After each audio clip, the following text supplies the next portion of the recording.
IPS అధికారి నవీన్ కుమార్ తనయుడు సాహిత్ను CCS పోలీసులు అదుపులోకి తీసుకున్నారు. సాహిత్ను జూబ్లీహిల్స్లోని ప్రకాష్ నగర్లో అదుపులోకి తీసుకున్నారు. నవీన్ కుమార్ను కూడా అదుపులోకి తీసుకుని విచారించే అవకాశం ఉంది. నవీన్ కుమార్ అన్న వదినలను పోలీసులు ఇదివరకే అరెస్ట్ చేశారు.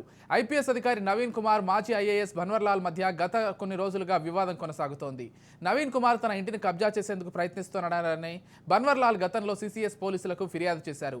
నకిలీ పత్రాలను సృష్టించి కబ్జాకు ప్రయత్నించారని ఫిర్యాదులు ఆరోపించారు.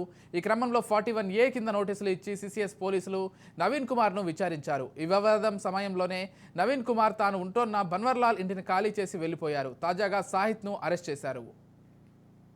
ఐపీఎస్ అధికారి నవీన్ కుమార్ తనయుడు సాహిత్ను సిసిఎస్ పోలీసులు అదుపులోకి తీసుకున్నారు. సాహిత్ను జూబ్లీహిల్స్లోని ప్రకాష్ నగర్లో అదుపులోకి తీసుకున్నారు. నవీన్ కుమార్ను కూడా అదుపులోకి తీసుకుని విచారించే అవకాశం ఉంది. నవీన్ కుమార్ అన్న వదినలను పోలీసులు ఇదివరకే అరెస్ట్ చేశారు.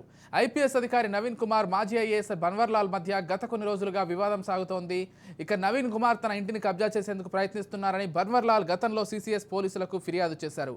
ఇదే అంశానికి సంబంధించి పూర్తి అప్డేట్స్ అందించడానికి మా crime bureau chief Inna Reddy phone ద్వారా సిద్ధంగా ఉన్నారు. చెప్పండి ఇన్నారెడ్డి.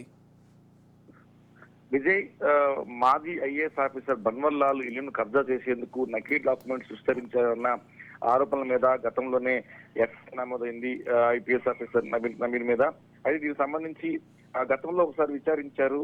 తర్వాత కూడా ఈ రోజు మరోసారి విచారించేందుకు ఆయన ఇంటికి వెళ్ళగా ఇంట్లో లేకపోవడంతో కొడుకుకు 41A నోటీసులు ఇచ్చేసి పోలీస్ స్టేషన్ పిలిపించి ఆయన విచారించి కూడా వదిలిపెట్టడం జరుగుతా ఉంది. ఇప్పటికే అన్నా వదినలో దీంట్లో కీలకంగా వ్యవహరించారని చెప్పి కూడా వాళ్ళని అరెస్ట్ చేయడం జరుగుతా ఉంది. అయితే నవీన్ కుమార్ ను మరోసారి కూడా విచారించే అవకాశం అయితే కనిపిస్తా ఉంది. సో మొత్తం మీద ఈ కేసులో చాలా కీలకంగా వ్యవహరించిన వారిని ఇప్పుడు అరెస్ట్ చేశారు కాబట్టి దీంట్లో అంటే పక్కాగా ప్రణాళికాబద్ధంగా ఎట్లయినా సరే ఇల్లుని కబ్జా చేసే ప్రయత్నం చేశారు. అగ్రిమెంట్ అడ్డం పెట్టుకొని దాన్నే రిజిస్ట్రేషన్ చూపించే ప్రయత్నం చేశారని చెప్పిన అనేకమైన ఆరోపణల మీద ఇప్పటికే పూర్తి సాక్ష్యాధారాలు సేకరించారు. ప్రస్తుతం మాత్రం ఇంకా కూడా ఎక్కడైతే కబ్జా గురైన ఇల్లు ఉందో నవీన్ కుమార్ ఇంట్లో ఇంకా సిసిఎస్ పోలీసులు విచారణ కొనసాగిస్తా ఉన్నారు.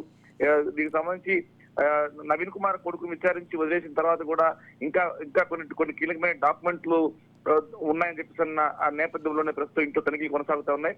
మరి నవీన్ కుమార్ సంబంధించి కూడా అందుబాటులో లేకపోవడంతో కొడుకును విచారించారు. మరి నవీన్ కుమార్ కూడా మరోసారి విచారించే అవకాశం కనిపిస్తా ఉంది.